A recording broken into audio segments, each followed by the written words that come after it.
into Badlands. Explain those Badlands. That's a hell of a name.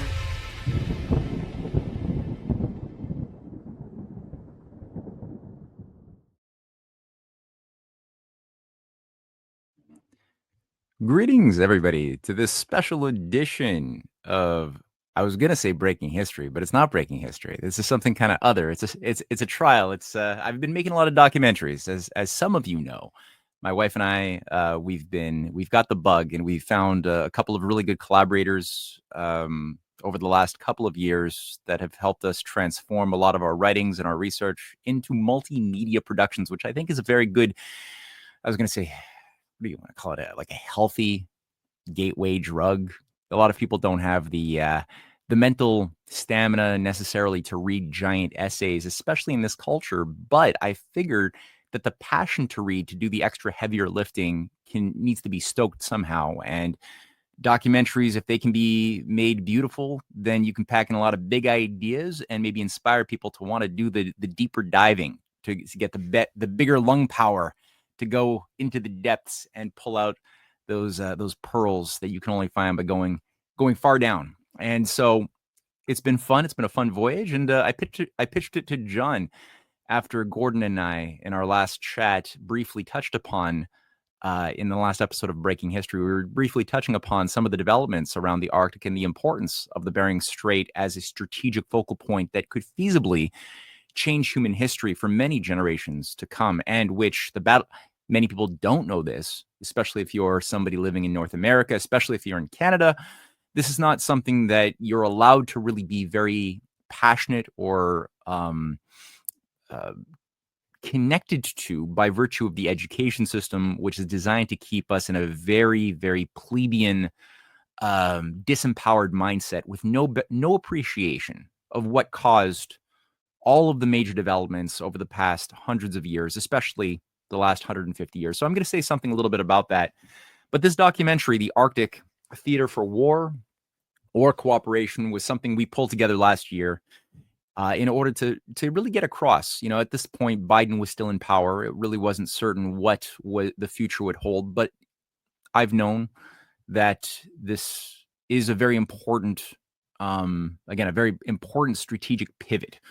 And if we are going to break free of this Malthusian cage that's been holding us in place in a closed system, the Arctic is one of the few weak spots that need to be hit at for the cage to break. So this documentary, it's about 36 minutes.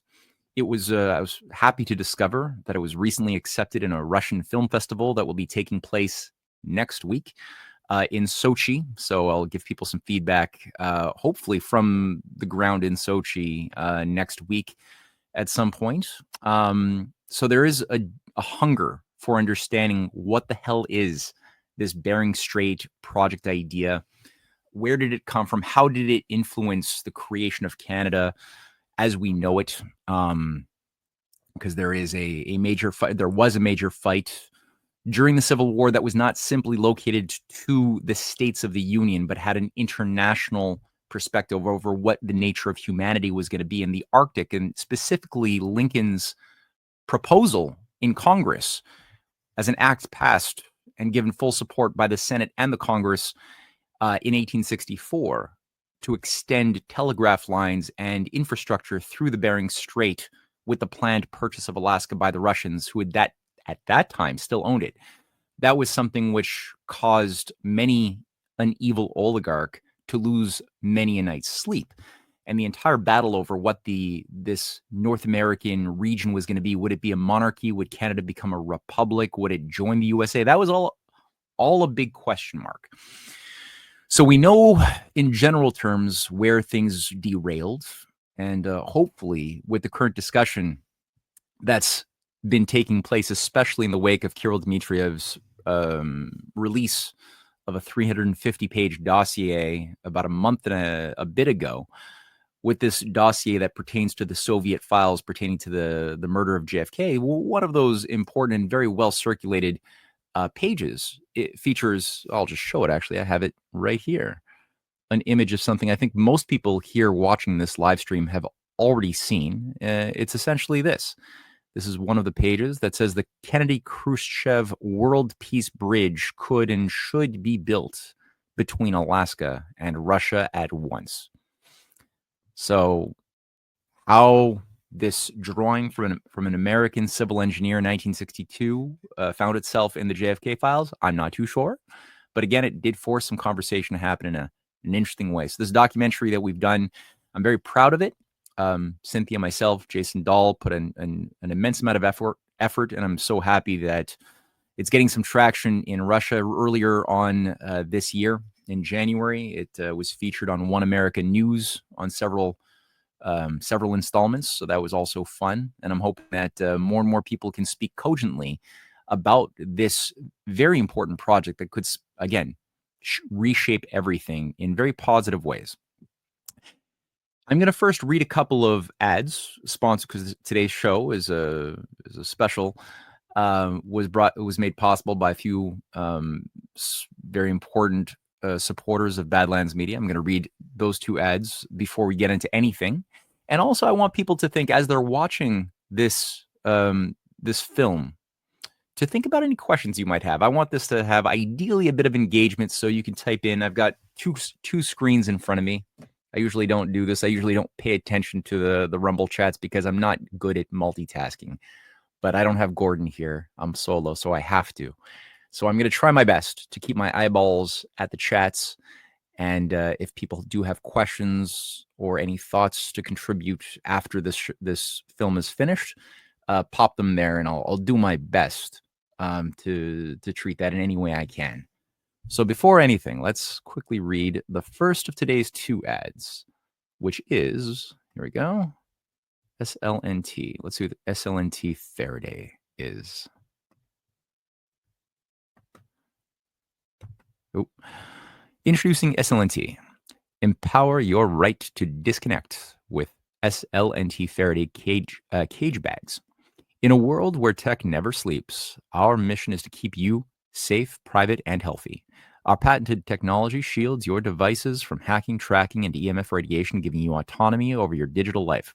Disconnecting sparks creativity, strengthens relationships, and brings peace of mind. With SLNT, you get effortless gear built with integrity, always staying one step ahead to protect your data and security. Choose SLNT and reclaim your freedom to disconnect. Visit badlandsmedia.tv/Faraday and use promo code Badlands to snag your 10% off discount. That's badlandsmedia.tv/Faraday, promo code Badlands. All right. That was the first. And the second is SD Tallow. Here we are. Before skincare went synthetic, people used something simple, something real, tallow. Grass-fed and finished beef tallow is packed with vitamins A, D, E, and K. Nutrients your skin actually knows what to do with.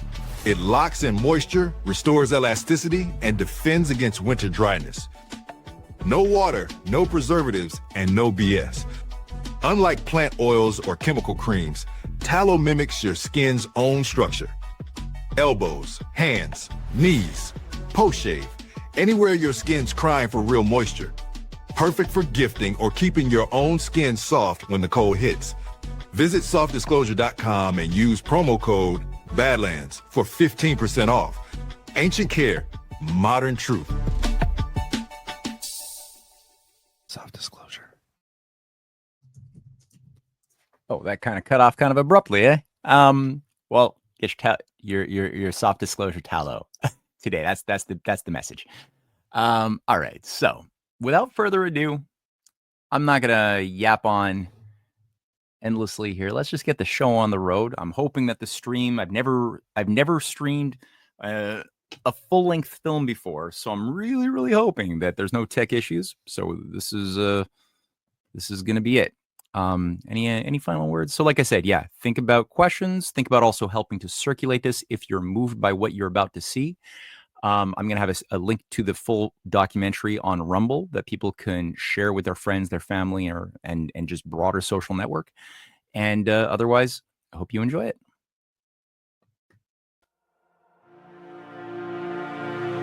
Today, the Arctic has increasingly become identified as a domain of potential great prosperity and cooperation amongst world civilizations on the one side, and a domain of violent confrontation and war on the other. Could the fate of nations hang on the future of this frozen frontier of the Earth?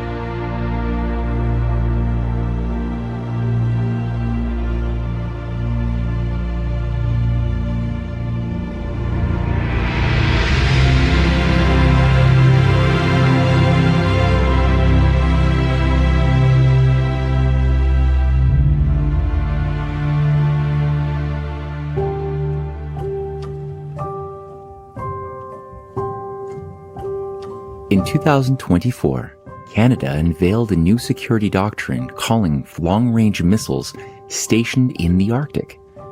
Canada is not alone in this Arctic defense upgrade, with a parallel $56 billion reform now underway in Norway, which recently had U.S. warships making their presence in Norway known for the first time in 65 years.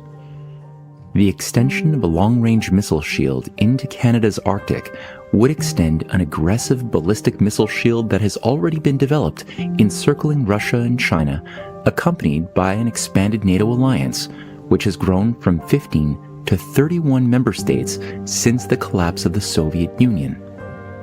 Further, NATO military exercises in the Arctic have increased in intensity over the past year, justified by an apparently inevitable war with both Russia and China. But is this last great undeveloped frontier of the Earth destined to be a platform of war? Or is there another path available to us?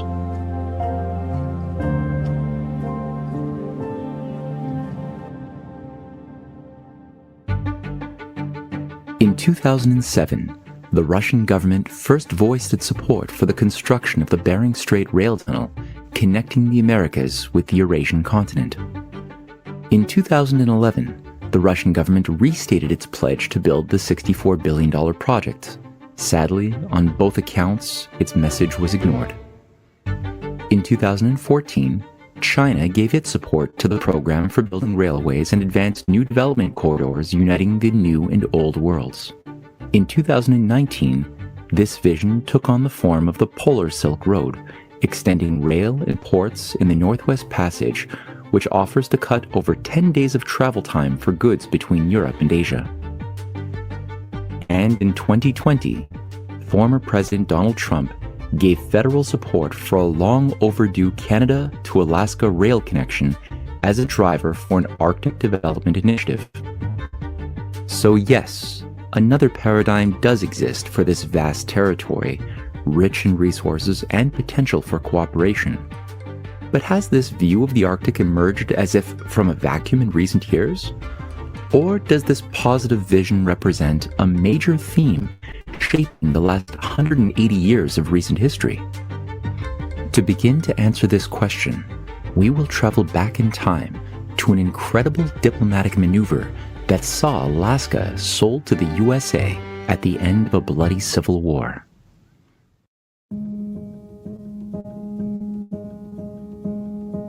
The sale of Alaska stands out as an incomprehensible historic anomaly for many who choose to see history merely as a sequence of linear events determined by practical decision-making. Why did it happen?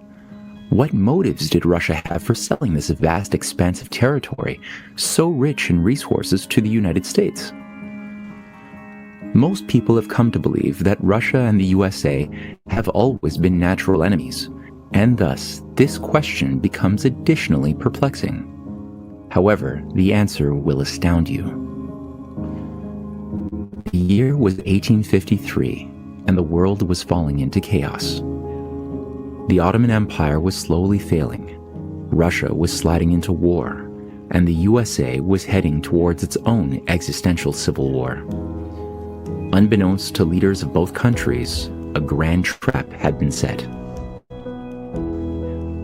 Advisors dominating the government of Tsar Nicholas I promoted the belief that Russia could take territories from the weakening Ottomans and promoted a foolish policy of expansionism, not realizing that they were falling into a trap set by the British Empire, which would soon see Russia fall into a 3-year wasting war against an alliance of France, England, and the Ottomans. This became known as the Bloody Crimean War, running from October 1853 to February 1856. The war's outcome saw Russia humiliated, indebted, and crippled morally and physically. In response to this failure, a new breed of statecraft arose as an enlightened Tsar Alexander II took the reins and ended the Crimean War. With his leadership, statesmen such as his brother, Grand Duke Constantine, General Nikolai Muraviev, Foreign Minister Gorchakov, and the great Russian ambassador to America, Edward de Sturkel, gained a new level of influence, and a new foreign policy doctrine was created. This doctrine was exemplified by an enhanced appreciation of the destructive role of the British Empire's global strategy and the importance of America as a collaborator and partner to the Russians. In 1861, Tsar Alexander II and his brother quickly began tackling endemic corruption and worked to transform Russia by freeing the 25 million Russian serfs who had lived for generations as human cattle, earning him the namesake, the Great Liberator. This occurred only months before Abraham Lincoln was to earn the same title by announcing the Emancipation Proclamation, ending slavery in the USA.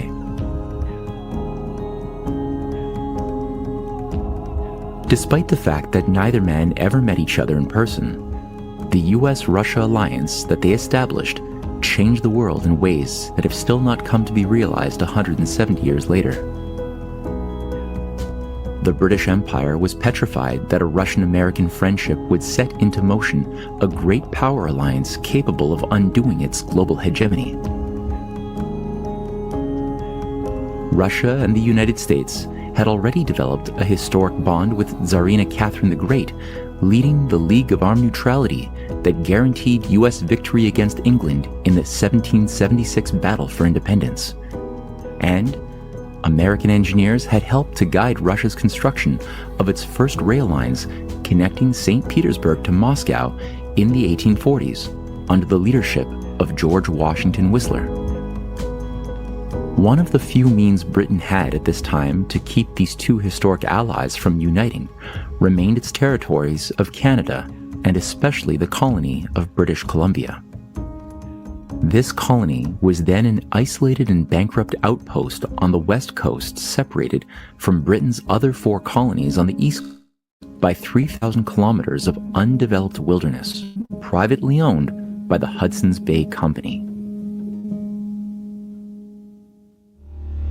For nearly 2 centuries, this private land was managed by Jesuits and Anglican agents of the Empire and intentionally kept the frontiers of North America unexplored, as Canada was expected to be nothing more than a land of furs without any industries or infrastructure. An economy made up of fur traders, hewers of wood, and drawers of water, but nothing more. The explosion of technological progress within the young republic made this agenda precarious, and pressures mounted as Canadians looked towards their southern cousins and also began to crave the fruits of modern progress. By the time of the Civil War, dynamics of technological growth on both major nations flanking Canada resulted in a trend that saw Britain's grip over its colonies slowly slipping. Before the Civil War in the USA had begun, Tsar Alexander II's brother and advisor, Grand Duke Constantine, wrote to Ambassador Edward de Sturkel, saying, "The United States of North America should, in the course of events, be eager to conquer all of North America, and will therefore meet us sooner or later. And there is not the slightest doubt that it will seize our colonies without great effort, and we shall be in a position to retain them." As early as 1853, Russian statesman General Nikolai Muraviev had already promoted Russia's sale of Alaska to the USA in a letter to the Tsar, saying, "Due to the present amazing development of railroads, the United States will soon spread over all North America. We must face the fact that we will have to cede our North American possessions to them."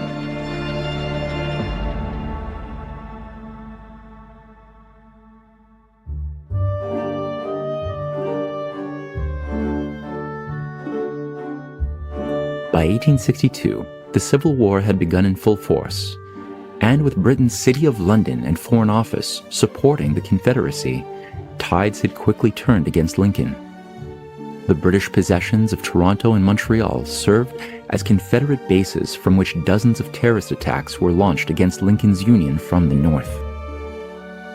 As outlined in the 2017 book Montreal City of Secrets by Barry Sheehy, even Lincoln's assassin, John Wilkes Booth, was proven to have been in Canada for over 5 weeks prior to the murder, where he received payment, training, and directions from British-sponsored Confederates. Just as British-sponsored battles were being waged against the Union from the Southern slave power, in Canada, over 10,000 British troops were stationed with orders to prepare for a full invasion of the USA, while in Mexico, Napoleon III's forces were stationed under Emperor Maximilian, prepared to invade in support of the Confederacy from the south. As the world watched with bated breath, Ambassador Stoeckel wrote to Foreign Minister Gorchakov, saying, "The disintegration of the United States as a nation would, from our point of view, be something to be deplored. The American Confederation has acted as a counterpoise to British power, and in this sense, its continued existence constitutes an important element in the balance of power." He continued that he desired the preservation of the American Union as an indivisible nation. Surely the outcome of the Civil War would have been much darker had it not been for Tsar Alexander II's deployment of the Russian Navy to California and Atlantic coasts of America in 1863, which kept British and French forces from assisting the Confederacy in open warfare against Lincoln. Today, many Americans would be shocked to learn that Russian soldiers were celebrated by crowds of thousands in San Francisco and New York during the height of the Civil War. Later describing his motive for sending the naval fleets, Tsar Alexander II said, "In the autumn of 1862, the governments of France and Great Britain proposed to Russia, in a formal but not in an official way, the joint recognition by European powers of the independence of the Confederate States of America. My immediate answer was, I will not cooperate in such action, and I will not acquiesce. On the contrary, I shall accept the recognition of the independence of the Confederate States by France and Great Britain as a casus belli for Russia. And in order that the governments of France and Great Britain may understand that this is no idle threat, I will send a Pacific fleet to San Francisco and an Atlantic fleet to New York. All this I did because of love for my own dear Russia. I acted thus because I understand that Russia would have a more serious task to perform if the American Republic, with advanced industrial development, were broken up, and Great Britain should be left in control of most branches of modern industrial development."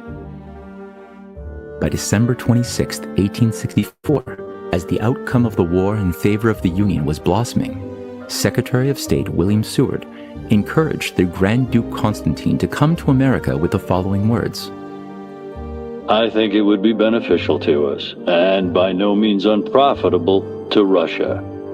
I forbear from specifying my reasons.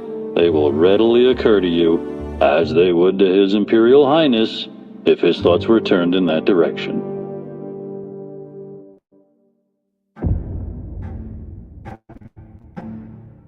In 1866, Stoeckel was called back to Russia, and after a lengthy meeting with Tsar Alexander II, was given approval to initiate the sale of Alaska to America. On the evening of March 29, 1867, Ambassador Stoeckel delivered the news to William Seward at his private residence in Washington, D.C. When asked if Seward wished to convene a meeting the following day, the Secretary of State asked, why wait until tomorrow? What could be done this very evening? At midnight, the office of the State Department was opened with a select group of Senator Charles Sumner, William Seward, and a few trusted members from the Russian consulate alongside Stoeckel. As the sun rose on March 30th, the The treaty was written, finalizing the sale for $7.2 million, and before the ink was dry, it was presented to a shocked Congress, who passed it in the following weeks. The strategic importance of this treaty was lost on no one. As discussions to extend railways from the USA into Russia via the Bering Strait was underway on both sides of the Atlantic, and just as Russian naval ships were arriving to the shores of the USA, both governments had given state support to the creation of a Russian-American telegraph line to be extended through the Bering Strait. In December 1864, Abraham Lincoln spoke of this plan to the U.S. Congress, saying, "The proposed overland telegraph between America and Europe by way of Bering Strait and Asiatic Russia, which was sanctioned by Congress at the last session, has been undertaken under very favorable circumstances. Assurances have been received from most of the South American states of their high appreciation of the enterprise and their readiness to cooperate in constructing lines tributary to that world-encircling communication."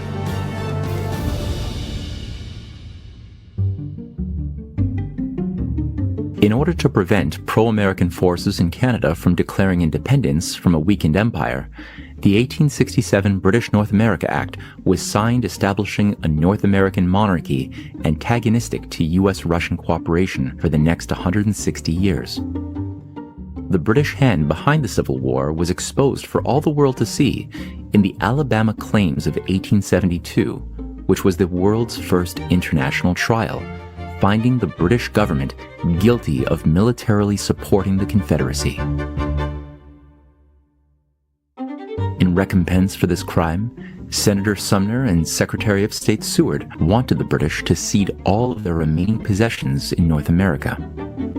Such an act would certainly have given great fuel to the extension of the Transcontinental Railway built between 1863 to 1869 through Canada and into Eurasia. But sadly, that would not come to pass. Desperate to keep its colony British Columbia from joining the USA, the British Foreign Office offered a bribe to its Pacific colony. A desperate Britain purchased the private Hudson Bay lands in 1870, canceled the colony's debts, promised to build a railroad from Ontario to the Pacific, connecting the isolated western colony with the eastern city centers of Ontario, Quebec, and the Maritimes. Russia had by this time positioned itself to begin construction of its own transcontinental railroad dubbed the Trans-Siberian Railway, with the help of American engineers. On its maiden voyage in 1905, the Trans-Siberian Rail saw Philadelphia-made Baldwin locomotives run across the Russian heartland, and it is no accident that all of the key players involved in the Alaska Purchase were also involved in the Russian Continental Railway program on both sides of the ocean.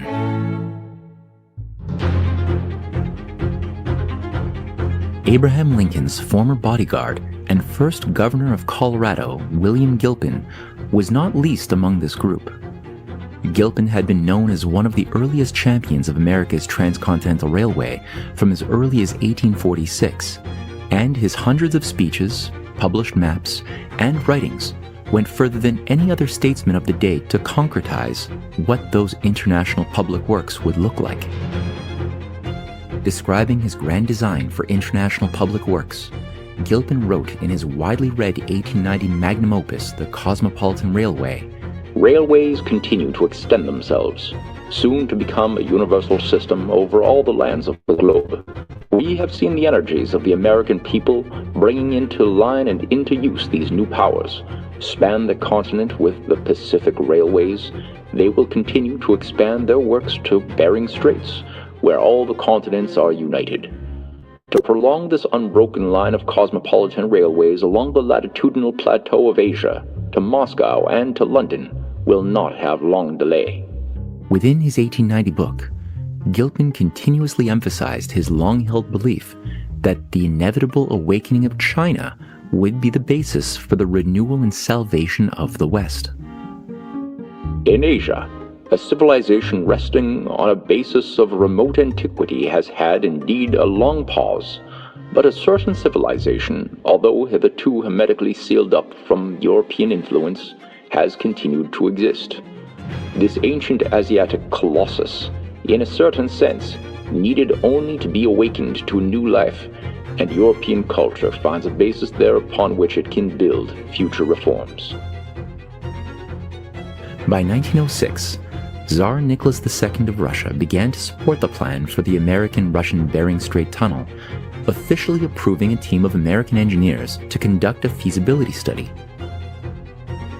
A New York Times article, dated March 27, 1906, titled, "For Bering Strait Tunnel, Tsar Approves Recommendations for All Rail Route to America," the article stated, "The Tsar of Russia has issued an order authorizing the American syndicate to begin work on the Trans-Siberian Alaska Railroad project. The plan is to build a railroad from Siberia to Alaska by bridging and tunneling the Bering Strait. It is said that the enterprise will be capitalized at from $250 to $300 million, and that the money centers of Russia, France, and the United States will be asked to take bonds."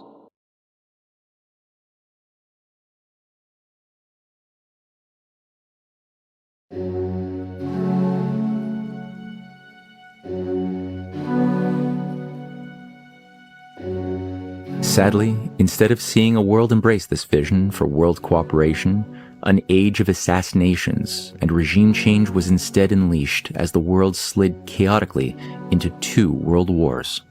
Between 1880 and the start of World War I, dozens of leading statesmen who were supportive of global cooperation were killed by anarcho-terrorists, and in Russia, a foreign-directed revolution funded by London and Wall Street bankers ensured that the fragile Russian government would soon be toppled and the Romanovs murdered. Towards the end of World War II, the discussion of connecting the Bering Strait by roads and rail was again revived by American Vice President Henry Wallace, who described this post-war vision in a 1944 article titled "Two Peoples, One Friendship." In the article, Wallace wrote, "Of all nations, Russia has the most powerful combination of a rapidly increasing population, great natural resources, and immediate expansion in technological skills. Siberia and China will furnish the greatest frontier of tomorrow." When Russia's Foreign Minister Molotov was in Washington in the spring of 1942, I spoke to him about the combined highway and airway which I hope someday will link Chicago and Moscow via Canada, Alaska, and Siberia. Molotov, after observing that no one nation could do this job by itself, said that he and I would live to see the day of its accomplishment. It would mean much to the peace of the future if there could be some tangible link of this sort between the pioneer spirit of our own West and the frontier spirit of the Russian East. Despite small efforts to revive the vision for Arctic cooperation by Franklin Roosevelt and Wallace, the president's early death and the rise of the Cold War ensured that this vision would be set back for many years.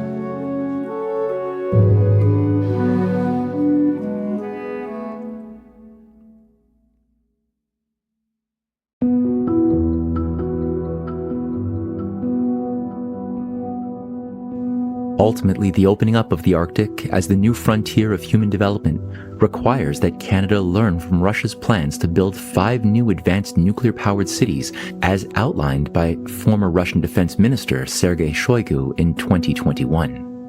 Shoigu's plans are informed by an earlier science city named Umka, which had been planned for Russia's high north and designed to provide comfortable housing for over 5,000 workers and their families.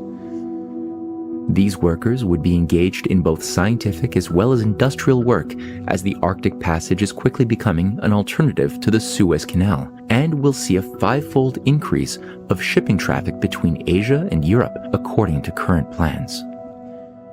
Not only that, but the upgrade of the Trans-Siberian Railway and construction of a new high Arctic railway connecting a string of new ports will drive numerous leaps in engineering and interconnectivity. The attraction of providing long-term infrastructure to scientists is also inspired by the important study of cosmic radiation entering the Earth's atmosphere and biosphere from outer space. This phenomenon is sometimes known as the aurora borealis. Nowhere on Earth is this connection to the galaxy so apparent as it is in the Arctic, and nowhere could a greater array of discoveries into Earth science and even evolution itself be made than in the Arctic. The challenge of providing comfortable living standards amidst a harsh Arctic climate requires internal climate control, waste evaporation, internal agricultural capacities, and reliable energy, and as such, Russian designers of the Arctic cities have used the International Space Station as their model.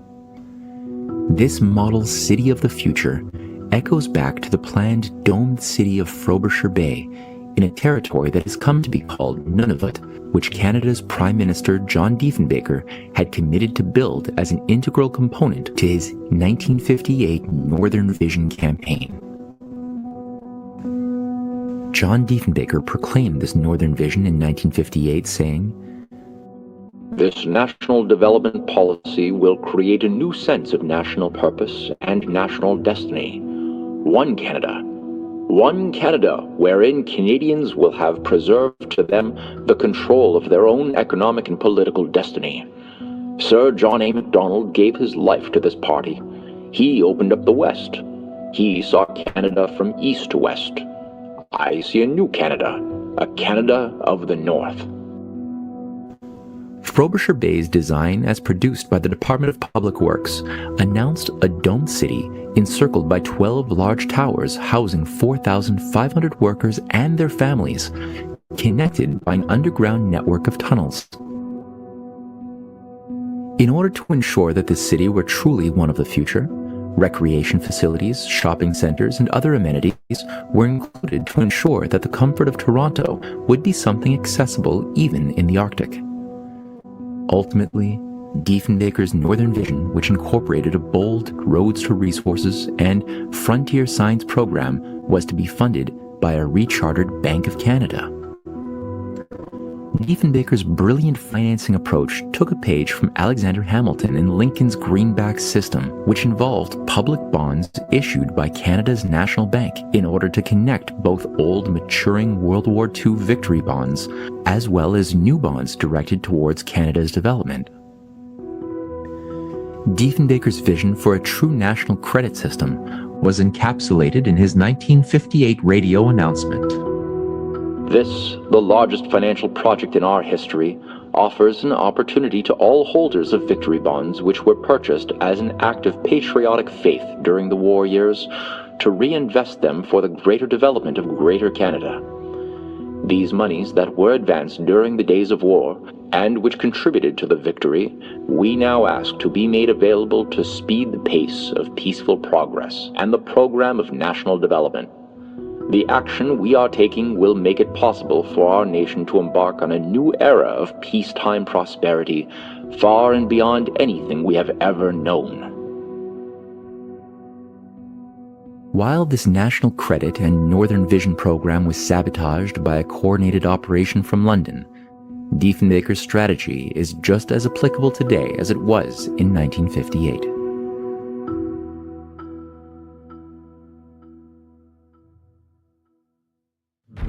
Today, the Frobisher Bay Plan remains the paragon of northern development and complements the multi-trillion-dollar Trans-Eurasian Belt Development Program which former Russian Railways President Vladimir Yakunin described on March 23, 2015, must be an interstate, inter-civilizational project. It should be an alternative to the current neoliberal model, which has caused a systemic crisis. The project should be turned into a world future zone, and it must be based on leading, not catching technologies. Since Yakunin's remarks, President Putin has unveiled his Far East development plan as a 21st century national priority for Russia.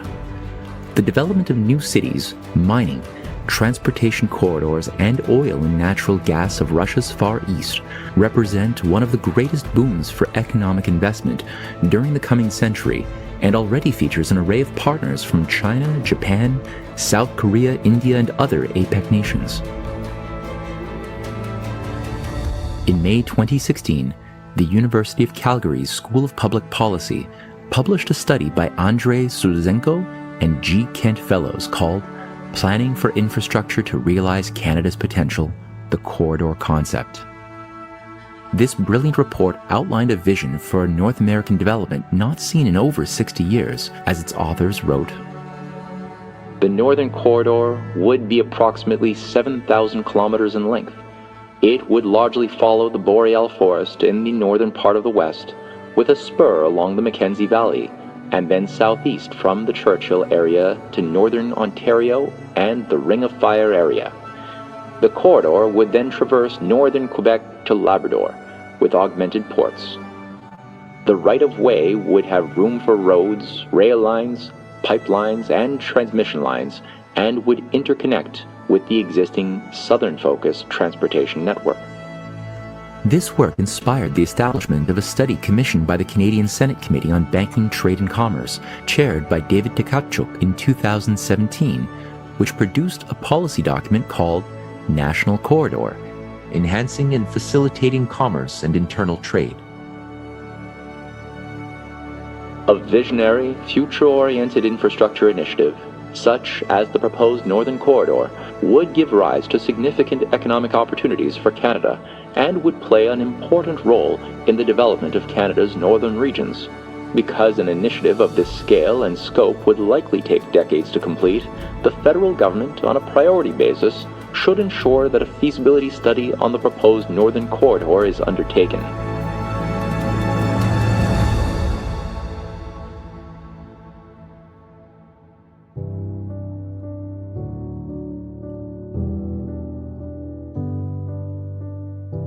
Vladimir Putin's multiple proposals over the years that the USA and Canada join in cooperative Arctic development is important not only because it would build trust, create business opportunities, and re-establish the lost art of long-term thinking, but would also help link up Western businesses into partnership with the Asian Pacific development process now being shaped by China's Belt and Road Initiative.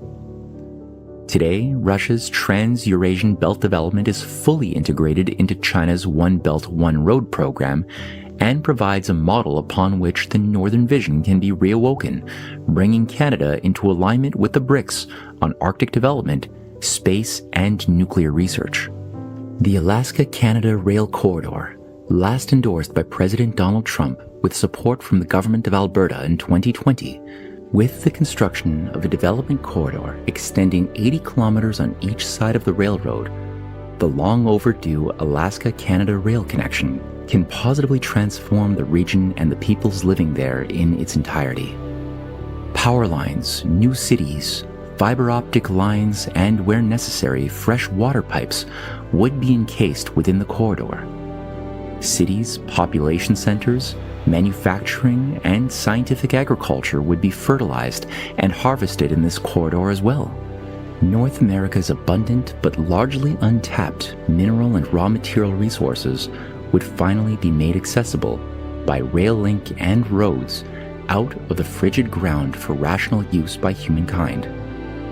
The poverty-stricken regions of the world, sick of being exploited by empire and hungry for real development, would benefit immensely by such a new paradigm. As we look with hope towards a brighter future, let us be reminded of the words of Alaska's former governor, Walter Hickel, who had addressed a Moscow conference sponsored by Russia's Council for the Study of Productive Forces, when he said, "As we look at the goals for the 21st century, it's fitting that we bring Russia and America together. There couldn't be a more important symbol. I have believed for many years that it will happen, and the place to start is the Bering Strait. Let's build a link between our two great nations, a tunnel to move people, resources, and goods east to west and west to east. The world's greatest reserves of natural resources await in Siberia, Alaska, and northern Canada. Let's build a rail connection to take that wealth to the world. Let's build a fiber optic cable link to improve world telecommunications. Let's build long-distance transmission lines to the 1.6 billion people on Earth who have no electricity. Show me any area in the world where there is a lack of energy, and I'll show you basic poverty. There is a direct tie-in between energy and poverty, energy and war, and energy.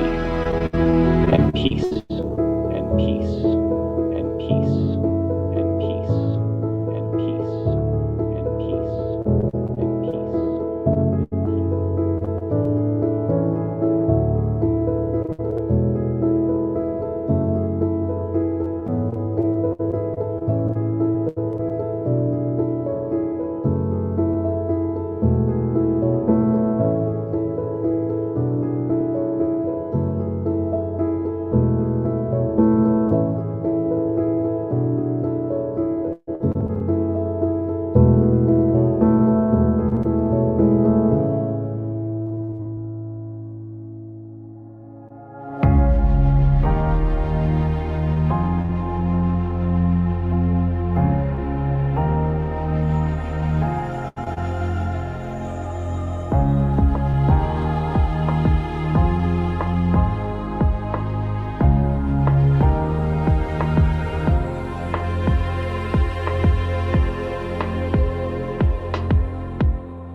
All right.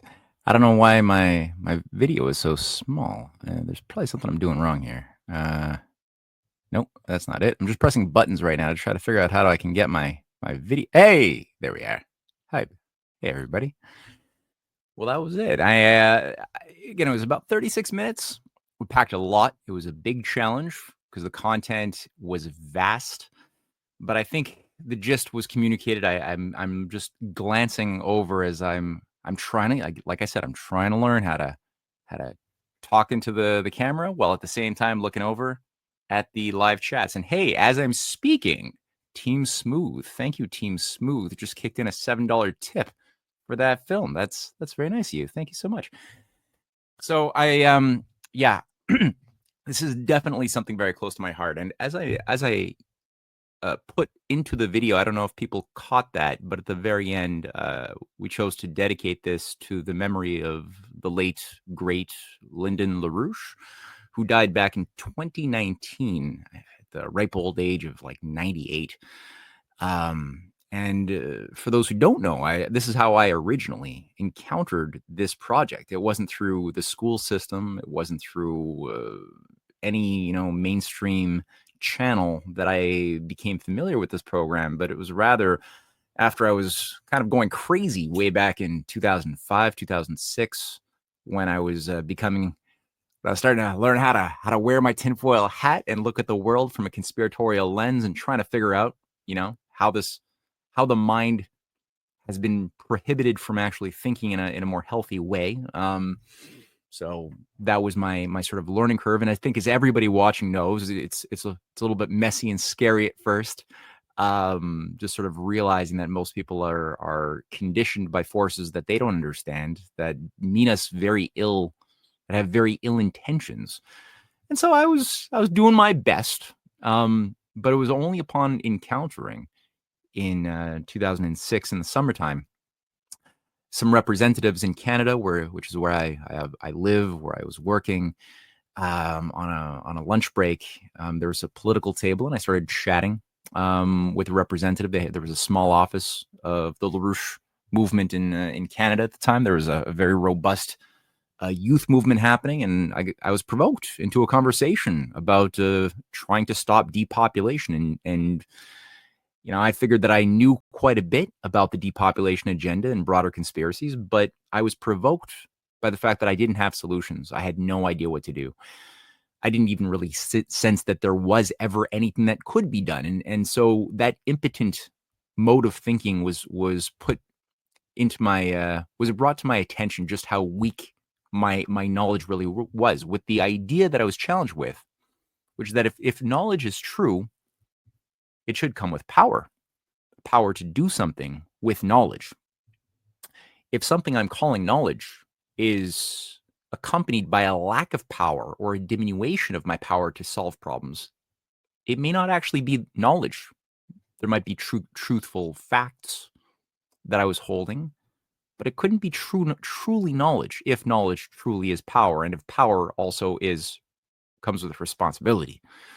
So it was a good, healthy form of discomfort that I was challenged with. And one of the ideas that was presented to me as far as things that could be done was this diagram of the Bering Strait Rail. This is 2006. And there were a number of younger members who were telling me that they were actually lobbying in the Canadian Parliament, in the Senate, in the Parliament buildings, and amongst the embassy corps, getting meetings, providing political briefings, and trying to really get across to Canadian representatives that there is this opportunity to do something to avoid a complete breakdown of the system that would involve a destruction of the lives of countless millions of people, of unwitting civilians. And so, I decided to say, okay, I'll go along with that. I'll help. And I volunteered for about a decade, and really became quite passionate, giving seminars, briefings, workshops on the topic of the Bering Strait, on Arctic development. And we had some very fun seminars, even in Ottawa, that brought together many representatives from embassies and others who were very curious about this idea, and then to discover that is actually how to explain why Canada is a monarchy, why we didn't become a republic. That was extremely useful, that master key was provided that allowed for the resolution of things that are never treated, even today, in any history book. It's really, people are shown countries with borders as they are today, and there's no real sense of the fight, of the drama that did allow for those countries to grow, to change those boundaries. The U.S. was once just 13 colonies, not that long ago. And as people saw in that documentary, Canada, whatever the hell that was just maybe 12-13% of the total surface area of what it is known to be today. Well, that was very small, with 4 separate colonies, 4 on the East Coast, 1 separated way over British Columbia on the West Coast, and private Hudson Bay land, and an appendage of the British East India Company, occupying the vast majority of that land, a privately owned company that had been set up in 1670 called Rupert's Land. And that was the case up until 1869. That was really the case. And the race to over the West was really everything. And whether or not the U.S. and Russia were going to hold hands again and really consolidate their friendship as an old and a new country that had common principles, and whether Canada was going to be brought into that fold, whether China, people forget also that China at that time was playing a very important part of this story. They were suffering their own British-directed civil war. It wasn't just America, but in that period of the 1857 to 1860s period, China had its own civil war that had Anglo-American intelligence agents organize what's called the Taiping Heavenly Kingdom Rebellion, while the Second Opium War was being waged by the British officially against the Chinese, because they were trying to stop the flooding of their country with British-controlled opium from India. So that was a big thing. And there were many people those who emerged to power in 1894, 1895, around the 100 Days Reform, who really wanted to have a major modernization, industrial revival of China, to break free of feudalism and it was never really feudal, but to break free of the archaic system of just not having industrial progress, basically. That was attempted, and there was many allies to that cause in America, in Russia, and unfortunately that was short-lived. And it took somebody like a Dr. Sun Yat-sen, the first president of the Republic of China in 1911, who was organizing for the Republican Revolution to occur in Colorado, the same Colorado that Governor William Gilpin made his heart and passion as the zone that would feasibly be a place for great development. Unfortunately, Gilpin was ousted. He did, that's the figure who people saw in this documentary, the guy who formulated, who was Lincoln's bodyguard, the first governor who formulated the Cosmopolitan Railway in 1890. So he had a whole program to do that, but it was in that area. Unfortunately, today Colorado has fallen quite far and has become a bit of a satanic hub different cults, which is something that has to be dealt with over the coming years ahead. But point being was it had a different character 150 years ago. And it was in that very place that Sun Yat-sen was organizing when he got word that the Republican Revolution toppling the hereditary monarchy was successful and went back to become the first president. And he made the point that China would have to, if it was going to survive, emulate the best, and not the worst, but the best examples of what America was under Lincoln, under Hamilton, who he cites extensively in his 3 Principles of the People, an important series of lectures that he turned into a book before he died, which outlines the importance of applying a protective tariff, rejecting British free trade, rejecting Marxism, but also rejecting Adam Smith and British free market liberalism. So he wasn't playing this controlled opposition game of, are you a Marxist commie, or are you a liberal, capitalist loving freedom lover? Pick one, pick a side. And it's like, no, he knew he was too smart to play that game, and he knew that was a controlled dialectic. And in his book, he goes at length about the importance of applying the true American system of political economy to China, which again had people like Sergei Witte, who was trying very hard to bring the Bering Strait Rail into being, and who had an insight into extending that rail with the help of McKinley, William McKinley, who resisted taking concessions after the uprising in China in 1898, which saw a major rebellion against foreign powers that had occupied China. And unfortunately, this was a very anarchistic rebellion in so many ways, without much of a plan. Some foreigners died, and as a response, this is the Boxer Rebellion, of course, I'm speaking about. And as a response, China was brutalized even further than they had been already under the Civil War that the British had organized, and under the 2 Opium Wars that saw them just carved up and turned into a third world country. And America was uniquely alone in saying that they did not want to, under McKinley, take part in this imperial subversion and carving up of China. Witte and McKinley both had plans with some allies in France to extend that credit into helping China really industrialize. Sun Yat-sen wanted to revive it. Of course, history is tragedy. History is, you learn a lot by looking at it from the standpoint of recognizing the tragic drama of where great ideas were sabotaged, where people who had greater responsibilities failed to take hold of them. And instead, something much worse and unnecessary ended up happening, a la Hamlet, who chose not to be. So now I'm going to glance over at the chat and see if there's anything of relevance that I might have missed from those who are written a couple of comments. Thank you, Earth Tribes Love. I very much appreciate that. Vrooman says that, but the rare earth minerals are there in the north and the corridor that provides direct transportation. Am I catching the purpose correctly? Well, there's many purposes.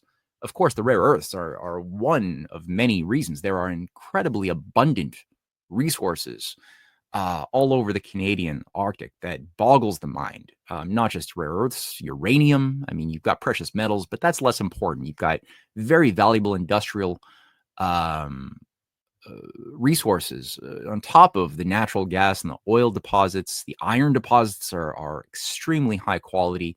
The problem, once again, for the most part, is just the complete lack of any roads or rail. So you can't get them. They're not really a resource. They're just sitting in the ground because there's no way of accessing the vast majority. So it requires some form of a plan. It requires also some understanding of the means to actualize said plan.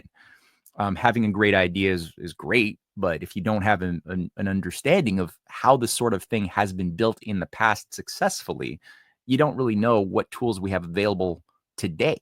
So that's another aspect of it as well. But I would say even more important than the materialistic aspects of it is the cultural and spiritual aspects of building something big that transcends our individual concerns and lifespans even, and even our current competencies and knowledge. So that's always what you want to do is, it's an important oft-quoted but important quote from the Bible that where there is no vision, the people perish. And that's, I think, because when you have a proper grounded vision, a grounded meaning that it satisfies both a necessary need for the human condition, but at the same time is possible. So it is both possible and necessary. not one or the other, but both, then you challenge people to reprioritize in a way that they wouldn't be able to do if they were living either under a slave master society of decadence for the masters and a brutalization for the slaves, or simply a consumer-based society of people with no future, no vision, not building anything for the future, and thus all of the job opportunities that are there in said society that is stagnating, decaying, are really jobs that are not based upon anything that challenges us to be better than we are. If anything, most people will hate their jobs in said services economy by and large, not all, but by and large, because the jobs are not associated with something that is purposeful, that can have you take pride in the work that you do, that you know that when you leave that job and you go home to your family, that you've truly done something good for the nation, for your family, for the species as a whole. So there's, I think, a spiritual development that happens and an intellectual yearning for excellence when you have that type of identity and that type of spirit animating a society, like we did at different moments under things like the New Deal, the period of the great infrastructure projects that were launched in the 30s in a big way. That saw, again, the reprioritization of all of our talents, of our priorities. We saw the same thing with the insights of John F. Kennedy and his approach to continental water development, of space development, which again really challenged us to go outside of our comfort zone and not just live within the comfort blanket of where we're at, but to always be unsatisfied with where we are, so that we will always want to think about making things better for the next generation. And to the degree that you have that in any amplitude within a society, I think that you've got a society that is morally fit to survive. When you lose that, it gets bad. It gets really bad. And it could get so bad that the system tanks. And when that happens, we have some examples throughout history of morally decadent societies that lost their culture, that forgot the wisdom that they once had, that unfortunately did not get their heads out of their asses in time to change the consequences of that shitstorm, and saw major collapses into very bad periods. Little dark ages, big dark ages, those do happen, and they happen for lawful reasons. It's not like God is just built something to periodically watch us suffer every now and again. That's not why it happened. God created the universe good, created us good, but with responsibilities to walk in alignment with natural law. And when we don't, when we choose to do something and normalize stupidity, normalize mediocrity, normalize selfishness, well, there will be consequences to pay. You can't ignore the laws of the universe indefinitely. They will be tolerated. Bad behavior will be tolerated, but it will not necessarily be tolerated indefinitely. And it becomes harder to repair the longer it is tolerated without addressing the real systemic, moral, intellectual issues that caused us to come into a crisis. And it's been a long time, Well, JFK died now a long time ago. And so relatively, but I mean, this has been several generations of a general downward orientation. So it's going to be that much more work to build our way out of that, and in a manner that is really not gonna, I mean, again, it could get very bad. So let me look back here at the comments. I noticed that there was something to do with a bit of a poo-pooing comment as well. Fat cats arranging deals. Well, the people are left with nothing, and big projects allow for big graft. Dome City would surely fit the deep state mold, says, please repeat. Okay, thank you. Please repeat for that very, very sour comment. That's, I got to say, a very uninspired comment, but something I've heard before. And it's true. Where you have big projects, there's more opportunities for corruption. That's true. If you have more affluence, there's more opportunities for people to be corrupt within that affluent society. That is true. So then your choice is, well, maybe let's just live in poverty and scarcity where there's fewer opportunities for big corruption. Okay, you could try that. Or you could try to be a moral person and enforce a moral culture that does not make people, bring out their inner beast and live like little selfish animals. Instead, think of themselves as something much more dignified. That's, I think, a preferable orientation than the happy, let's just have little corruption with massive poverty instead. So that's my take. All right, so let me just scan through here to see if I'm missing anything thus far. Yeah. Slaves no more resets. Slavers going down. Okay, sure. Global Military Alliance. Okay. I don't know. I mean, these are a lot of things that I do hope that there's some healthy coordination going on right now. Definitely I'm seeing a lot of evidence that there's a lot of good coordination happening. There's also a lot of bad things that cause my mind to always be a little bit concerned by transhumanists and Satanists that have influenced military operations, especially in America. So that's always a concern that I have. We'll see. Rather undignified, this jumping all around the screen. That was great. Rather undignified, this jumping all around the screen. I'm not too sure what that means. Okay. Let's look at another message here from Team Smooth. Perhaps transportation by air and sea are currently limited in size, mixed content, speed, and energy combinations compared to land by rail. Yeah, absolutely. I mean, that's the advantage of rail, is that sea-based transport, it's good. Air-based transport is good, but air-based for freight, if you want to bring, that's not so useful. That's limited. Air for travel of passengers is really good, much better than sea, obviously, but for freight, not so much. For sea, it's also pretty slow. And I think the other thing is that it's sea-based freight transportation has the limitation that it doesn't open up the door for greater technological progress in that field of shipping per se. You can always get better, but at a much, much slower rate when you're dealing with ships. There's only so much speed a ship can go from a purely scientific standpoint.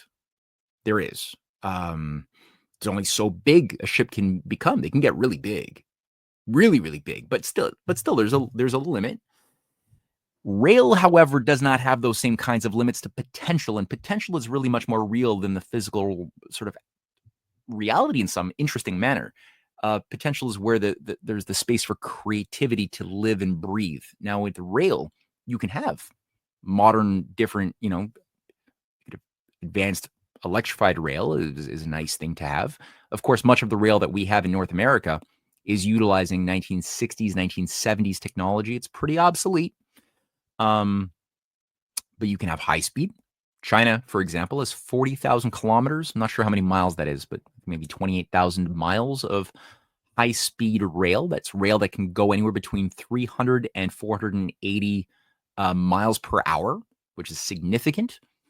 Much of it is used for passengers, but again, there's so much, it's so abundant. They've been able to excel at building this type of rail that it's very cheap. But not only that, it opens up the door once you have that expertise that you've built up and the industrial capacity by building all of the parts, and the automation that goes with the application of AI for managing very complex systems is very important, especially when you have a lot of rail. But all of a sudden, now that it gets you even closer to magnetic levitation rail, which is a technology that was innovated and developed by the Germans, but the Germans don't have any of it because they've been run by a death cult now for quite some time. So the Chinese do, though. They actually said, well, let's apply it. Let's do it and even make it better. And they did. So now they are the only country in the entire God's created earth that has magnetic levitation railway. And they've got 5 different projects to build 5 different magnetic levitation railway systems, which brings us into a new domain of speed, of efficiency, of lack of friction. And there's ways as well with maglev rail to apply it for development of things like the Arctic, which freezes quite a lot. And again, we're still a ways away from that, but that's the orientation, because now what you can have are heated tracks. The rail itself is not even necessarily touching the like the train is not even touching the I don't know, what do you even call this? The superconducting magnetic field upon which it hovers and it moves. And so you can have the melt off, the ice melt off. You can have the thing go quite fast in very interesting terrains, including on the moon. If you're actually going to have the capabilities that we develop that would have application on other celestial bodies like the moon, or in the future, probably well after I'm dead, But still, you want to think in these terms on Mars, maybe other planets. Having the transportation of magnetic levitation would be the way to go. You wouldn't be able to do it with even high-speed rail. You would really want something like that. So these are all the things that open up that you don't have with shipping. With air travel, there's certainly a lot we can do. I know the Chinese even have developed prototypes for flying taxis. That's interesting. But, we also once had, in some ways, more advanced technology. Canada had the first supersonic airplanes in the world. That was Canada coming out of World War II. And the very same Malthusians that John Diefenbaker, who was featured in today's documentary, that he was trying to fight, but he didn't fully understand, they ended up taking advantage and gaining a massive amount of influence, which resulted in the Avro Aero programs being canceled and then cut up in scraps. So the existent supersonic airplanes that Canada had built up were all chopped up into scrap metal, and the one surviving prototype that we still have was dropped into the bottom of one of the Great Lakes, and it was only recently recovered in a museum now. So we lost that technology, and it took the French in the 1970s to finally come back and finally bring that technology back online. And it lasted for a while with their Concorde jets that could travel from England to New York in 2 hours. We had that. There was about 90 in their fleet, but they didn't maintain them. They didn't do much to continue to develop that technology. It sort of was much like the space program. It was a certain stagnation was imposed on it from above. And at a certain point, possibly sabotage. Maybe they were just dysfunctional as it was from lack of maintenance. But one of them ended up crashing and killing everyone on board in 2002. And they just decided to take that opportunity, like the Germans did with their Maglev in 2001 or so, and just cancel the entire supersonic passenger plane program. And today we have none. There's discussions from some companies to do it again, but not yet. So that's, these are opportunities for growth for sure. But definitely rail is where the nation building comes in. And that was understood much more in the 19th century all around the world than it is today. We've really lost a sense of the power of and the purpose of rail to actualize and create potential. And it's, we got addicted to highways with trucks all over the place, and truckers being forced to not see their families for days and weeks on end and drive for 18 hours, being forced to get on addictive and damaging energy drinks and drugs just to stay awake. So that's what we have instead. And that's why we destroyed a lot of the rail we once had. We once had much more rail than we do today. And it has a lot to do with this change in paradigm around going for automobiles and roads, which are fine by themselves, but not to the expense of the future of a society. And we made that mistake. So that's going to involve a little bit of recalibrating. Let me look once again now at the comment section. We got a few more minutes still to go, where I can scan through comments. Somebody named Patrick says, Matt, the video had a little bit of a chop to it with the little blur a couple times. Yeah, that was because I think the StreamYard, I was streaming it through StreamYard. If you go to the Rumble, the actual Rumble channel that's in the chat box below, or I'll put it in the comment section below this video, you will be able to watch it with no choppiness. So I do apologize for that. So somebody says a new domain, Flying Axe Blade, a new domain of not being owned by the Rothschilds, not insignificant rival. That's true.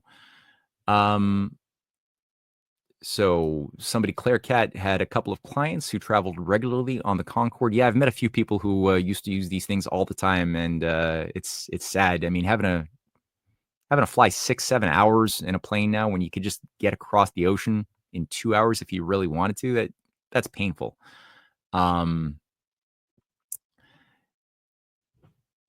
That's because of oil companies and the speed. Yep, that's true. Just still scanning through. So Q-Puncturist says, so much great information. Going to watch again at normal speed. Yep, that's always a good idea. Thank you for working the brain. No problem. All right. And I'm just scanning through, but I think Trump seems dedicated to an alliance for peace that would encompass this kind of project. I hope so. It does seem like that's where things are going. Definitely. My concern right now is obviously Mark Carney and Canada playing its unfortunate historic role as a troublemaker. Carney has said already on a few occasions, but when I made this documentary, Justin Trudeau was still the prime minister. Now it's Mark Carney, and he's explicitly stated that he would not allow for any type of economic cooperation on the Arctic to take place under his watch. However, at the same time, he's also said that he's in favor of increasing the militarization of the Arctic. So that's a problem. Also, additionally, Carney's on a charm offensive with China. So that's, I think, a danger to China. A lot of Canadians are being brainwashed by their intelligence agencies to believe that that's China out to get Canada, and a proof that China has been the evil Chi-Coms have been controlling Canada. And look, they're taking over, or they're going to take over with their stooge, their puppet, Mark Carney. And that's the kind of messaging you're getting that's catered to the conservative psychological profile. It's ubiquitous in Canada. It's kind of gross because it completely ignores the British Empire, the financier oligarchy of the City of London, of the CIA, CSIS operations that have done so much damage, that destroyed China even several times over, that brought them into a slave society after opium wars and being carved up by imperial forces abroad. And it ignores all of that. It ignores the fact that China was a third world country in the 1960s, and instead treats that as the convenient boogeyman to organize and unite us around fear. And all that to say, Carney's, I think one of his jobs is to try to loosen up the Russia-China alliance by trying to tell the Chinese, hey, look, we're being bullied by big bad America. They want to take us over as the 51st state. We feel you, and we know you're being bullied too with U.S. military operations on your perimeter. We're all in it together. And so they're trying to, I think, seduce China into thinking that they could trust Canada all of a sudden. They couldn't trust Canada under Harper or Justin Trudeau, but now all of a sudden it's a new thing. And so it's a trap to, I think, again, weaken the China-Russia alliance, also get China in a position of dependency on Canadian resources, at which point, once they're dependent, they can be the taps can be turned off at the leisure of the British Empire that still controls Canada like a colony. So that's an issue. And it's one that I'm really hoping the Chinese are much more smart than falling in said trap, and instead go with any type of opportunity to have this Russia-China-U.S. alliance. Again, what role Canada's going to play, I don't know.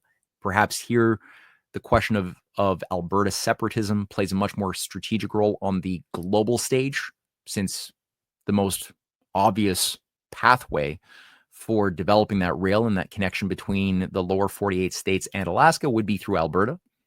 What that means for the Yukon, I'm not too sure, because you do kind of get a little bit of the Yukon that would have to get in on that, and I'm not too sure what form that would take. But the Western Republic, I'll call them the Western independent Canadians, independence-minded Canadians, can definitely work with this orientation quite well. Canada is run by morons. Good luck with them. Yeah, I noticed that. Demons among us. Eric Freeman says, this is fantastic. I think this is fantastic. The possibilities such a project would open for human development are incredible to imagine. I concur. Carney is the worst kind of venal, evil globalist.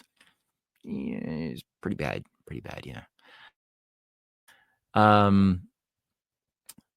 If the sovereign alliance of the three is actual and determined, Carney will fail. I tend to agree. I tend to agree with that. Could the Canadian people shed the crown? How long would it take? That would take a while. There's a lot of brainwashing. The zeitgeist is it's deep seated, especially on the East Coast. So where you have Ontario. I mean, Quebec doesn't care about the crown, but Quebec is their own cultural problems that have been created by their enemies. So there's definitely, I think, the greatest desire to be free from Alberta, from areas of British Columbia which are outside of Vancouver and Victoria Island. Saskatchewan has a certain healthy, robust, blue-collar farming morality and ethos that I think could also play a positive role. Manitoba is full of social engineers, drugs, and Satanists managing the shit show from above. But, there's a lot of really good people as well. So maybe there's something there. But it would take some time to heal over years and generations of misinformation and brainwashing. This is a hypnotic trance that people, especially Americans, don't understand. The type of hypnotic inductions and conditioning that's been baked into the Canadian psyche. We sound a lot like Americans. I'm sure people have noticed. We look and sound a lot like Americans. Our money is kind of, with quarters and dimes and nickels are the same size and watch the same TV shows. A lot of similarities, but there's something psychospiritually off. And it's only when you look at this history from this new lens that you can start getting an appreciation for a lot of that. What do you got here? I got time for a couple more questions here that I'm just scanning through. The Crown is in a big mess. Yeah, that's true. That's what happens when you normalize pedophilia amongst elite classes. Things get messier and messier. And I know they're trying to do a little bit of a rebranding to try to act like they're cleaning up their act. I think it's a lot of this is for show. Great work. Neo Tribal says, great work, Matt. Love your way of explaining history in a way that even I can comprehend. Thank you for your great research and dedication. I always love your contributions. Thank you, Neo Tribal. And they got some happy agreements with that comment. That's always cool. I'm a Canadian national treasure. That's so nice. Yeah, thank you. Okay, cool. Well, guys, all right. I know we got other shows. I think Gordon's going to be doing a show after this at 7:30 here on this channel. So I should probably make a little bit of space for Gordon. What I will be doing, like I said, I want to encourage people, go to the comment section, which I'm about to put it. I didn't put it in yet, but I will. The link to the Rumble video, the full-length film, is there on Rumble as a standalone with no glitches, bumps, or nothing, that people could watch again and share and take notes and other things. Additionally, the book series, if people want to really, really understand this and own this history, the book series the Clash of the Two Americas, volumes 1, 2, 3, and 4, as well as the Untold History of Canada, that I put together over many years, volumes 1, 2, 3, and 4, are great resources. We're trying to use that to inspire homeschoolers. I wrote the Clash of the Two Americas with my wife, Cynthia Chung, who's herself an amazing researcher and was invaluable in a lot of that research. So we're trying to help homeschoolers. We're trying to help citizens become more adept at understanding the contours of what are the historical currents that have shaped their past so that they can better influence their future. They'll make those books available. They're on Amazon as paperbacks, as Kindles, as PDFs. If people want a signed copy, I think our postal service is not on strike anymore, so you can send me an email through the CanadianPatriot.org website, and I can help, I can explain how you can get some signed copies from myself and Cynthia's hand, mailed to your door. It's also an option. But definitely the videos. And, we are doing a fundraiser as well. So we're trying to raise money to help do more videos, because these things are huge, huge undertakings. Each one, we've done about 12 full-length feature films. So for maybe actually more than that over the last 3 years. And we're going to be doing more. So we're also doing, fundraisers. We're always happy to get people to want to help by kicking in, and we put that to work.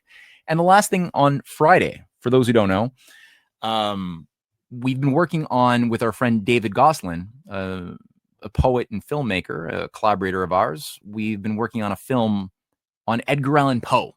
So we're going to get into the cultural warfare fight. We wanted to originally release this for Halloween, but we didn't find that the film was as ready as it needed to be. So the release date is going to be Thursday. This coming Thursday, the 6th of November at 7 p.m., we're going to do a film screen premiere, not dissimilar to what we're doing now.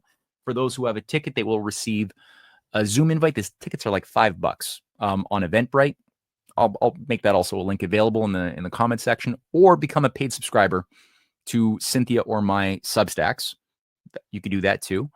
And you'll get the Zoom invite that way. And that way you can come on, have a dialogue with myself, Cynthia, David, before and after the screening. It's a 2-hour, no, not 2 hours. It's a 1.5 hour full-length documentary on the real cause. Who murdered Edgar Allan Poe and why? What is the Edgar Allan Poe's final mystery? And this is going to take us into a tale of the occult penetration of America, a lot of very, very strange deep state operations that Poe was actually at war with to preserve the better heritage and potential of America, and a lot more that will blow your mind. It'll deal with witchcraft, Templar, occult, secret societies, and a lot more.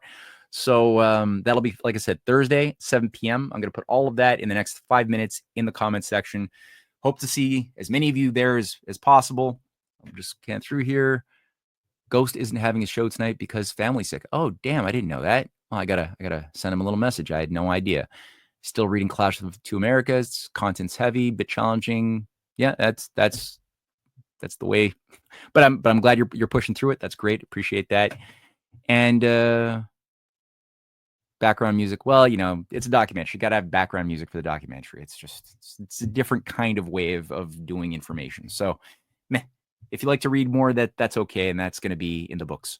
So everybody, thank you for taking this Monday night with me. I appreciated this, and we might do this more often and do like occasional screenings of my documentaries with little dialogues in the weeks ahead. So till next time, I'll see if there's this outro video.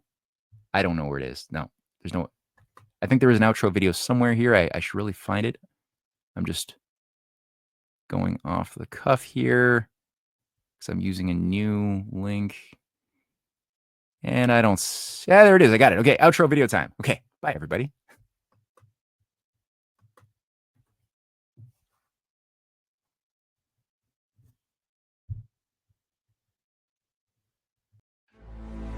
Thank you so much for joining us, and don't forget to hit the thumbs up on this video. And a special thank you to all of our advertising partners. Please remember to shift your dollars to support those businesses that support Badlands Media.